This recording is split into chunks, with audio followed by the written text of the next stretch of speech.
America हार गया, Iran जीत गया, विश्व गुरु देखते रह गए, पाकिस्तान बाजी मार गया। पूरी दुनिया में 56 इंची का सीना लिए हमारे देश के प्रधानमंत्री घूमा करते थे और आज हमारे देश में ही इनकी खिल्ली उड़ रही है, जिसका मुख्य कारण कि ईरान और अमेरिका इजराइल में सबसे बड़ी पहल पाकिस्तान ने की। दोस्तों नमस्कार, मैं मुकेश उदैनिया, आप देख रहे हैं सीधे बोल यूपी। ईरान ने साबित कर दिया कि वह झुकने वाला नहीं, वह टूटने वाला नहीं, वह अमेरिका के सामने हाथ जोड़ने वाला नहीं। अमेरिका का पागल राष्ट्रपति जो पूरी दुनिया को अपनी उंगली पर नचाना चाहता है और चीन शक्तिशाली ना बन जाए, इसलिए उसने ईरान को मोहरा चुना। लेकिन इसका दुष्परिणाम डोनाल्ड ट्रंप को भुगतना पड़ेगा।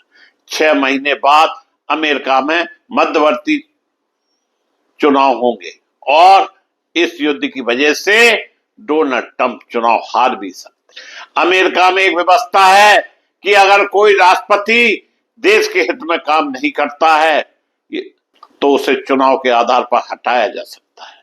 यही हाल डोनाल्ड ट्रंप का होने वाला है। हमारे देश जैसा नहीं कि कुछ भी करते रहो, देश की जनता चुप हो जाती। अमेरिका जैसे राष्ट्र में डोनाल्ड ट्रंप का खुलकर विरोध हो रहा है। जनता सड़कों पर उतर आई है और अपने स्वार्थ के पीछे इसने इराक के कई लोगों को मौत के घाट उतार दिया है। यह बात खाड़ी देशों को अब समझ में भी आने लगी है। उनको यह भी समझ में आने लगा है कि यह सन की तानाशाह है। सिरफिरा व्यक्ति अपने स्वार्थ में कुछ भी करने को तैयार हो जाता है। उसके लिए मानवता कोई चीज नहीं होती है। ईरान का बच्चा बच्चा हाथों में ईरान का झंडा लिए सड़कों पर निकल आया, बोला मारो मिसाइल, हम सब मरने को तैयार हैं। यह होती है देशभक्ति। हमारे देश जैसा नहीं कि चुनाव जीतने के लिए देश के लोगों को ही लाइन में लगा दो। निश्चित तौर पर ईरान ने अमेरिका के हौसले पस्त कर दी। जिस तरह से धमकी डोनाल्ड ट्रंप ने दी थी उसकी हवा निकाल दी। हालांकि यह सब कहने का मुझे अधिकार नहीं, लेकिन जो गलत है सो गलत है। ईरान अपनी जगह सही है तो सही है। ऐसे देश को हम भी सलाम करते हैं। इतना ही नहीं दोस्तों, अमेरिका ने ईरान की 10 जो शर्तें थी मान ली। वहीं महात्मा गांधी का अभी भी ईरान में इस्लामी देश होने के बावजूद जबरदस्त उनकी प्रसिद्धि है और जो एक अस्पताल इस युद्ध में खत्म हुआ वो महात्मा गांधी के नाम से था। अमेरिका ईरान इजराइल के बीच 2 सप्ताह अस्थायी सीज फायर लागू हो गया। दोस्तों यह सीज फायर आखिरी समय पर हुआ क्योंकि अमेरिका बड़े हमले की तैयारी में था। शर्तों पर टिका है पूरा समझौता। ईरान ने कहा हमने पूरी तरह बंद हो, आगे हमला न करने की गारंटी मिले। अमेरिका इजराइल की शर्त ईरान हमला रोके, हम स्टेट खोल दे। यानी ये फाइनल शांति नहीं बल्कि टेस्ट पीरियड है। युद्ध खत्म नहीं हुआ। ईरान ने साफ कहा हमारी उंगली अभी भी ट्रिगर पर है, मतलब साफ, जरा सी गलती फिर से हमला। सीज फायर बहुत नाजुक मामला है। पाकिस्तान बना सबसे बड़ा खिलाड़ी। इस पूरे समझौते में पाकिस्तान ने मध्यस्थता की। 10 अप्रैल को बातचीत शुरू होगी। तेल और दुनिया पर असर। सीज फायर होते ही तेल की कीमतें 10 से 15% गिर गई क्योंकि दुनिया की सबसे अहम सप्लाई लाइन होर्मुज स्ट्रेट खुलने वाली है। फिर भी खतरा कम नहीं। कई जगह अब भी मिसाइल अलर्ट। छोटे हमले यानी शांति अभी भी सिर्फ कागज पर। 2 हफ्ते का सीज फायर सच, लेकिन युद्ध खत्म नहीं हुआ दोस्तों। स्थिति अभी भी बेहद खतरनाक और अनिश्चित। दोस्तों इसके अलावा दुनिया सीखे हमें ईरान से युद्ध करना।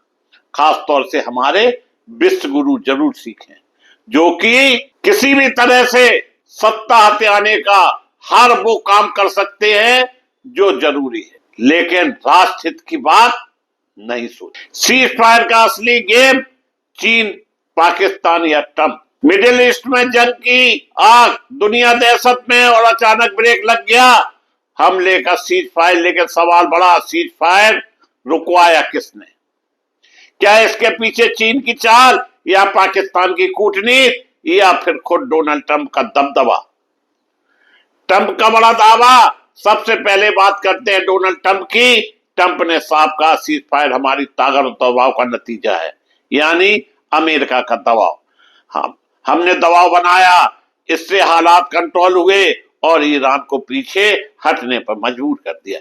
लेकिन क्या कहानी सिर्फ इतनी है दोस्तों? चीन की एंट्री, शांति या रणनीति? अब नजर डालते हैं चीन पर दोस्तों। चीन के दूतावास का बयान आया, हमने शांति की अपील की और तनाव कम करने में भूमिका निभाई। लेकिन सवाल फिर वही, क्या यह सिर्फ अपील थी या पर्दे के पीछे बड़ा दबाव? सच्चाई यह है, चीन को मिडिल ईस्ट से तेल चाहिए। युद्ध बढ़ता तो चीन की अर्थव्यवस्था पर चोट, इसलिए चीन चाहता था कि जंग रुके, तुरंत रुके।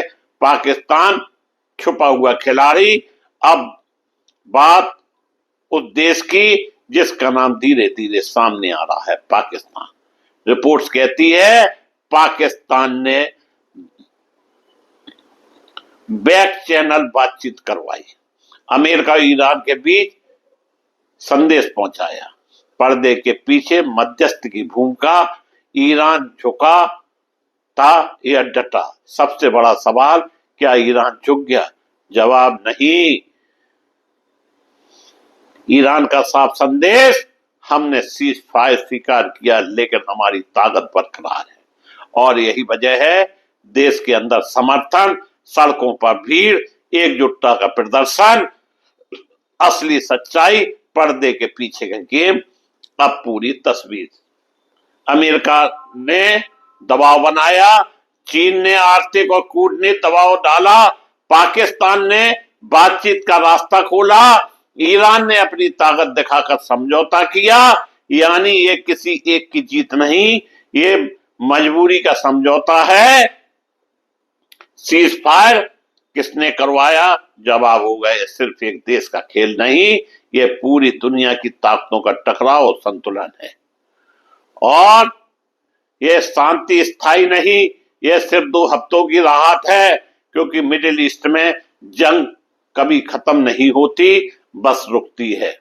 और जिस तरह से जंग रुक गई, निश्चित रूप से दुनिया में शांति आ गई।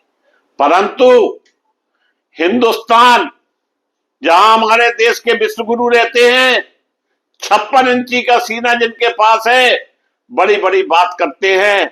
और अब की बार डोनाल्ड ट्रंप सरकार, जो कि बड़े करीबी देश थे, रिश्ते थे इनके अमेरिका के राष्ट्रपति से, आज वही राष्ट्रपति पाकिस्तान को भाव दे रहा है और पाकिस्तान दुनिया में छा गया है। और हमारे विश्व गुरु से अब मुंह से जवाब नहीं निकल रहा है। फिलहाल जंग रुक गई, दुनिया में राहत मिलेगी और लोगों के जो धंधे बंद हो गए थे, उनमें भी तेजी आ जाएगी। आज के लिए इतना, बाकी फिर मिलेंगे।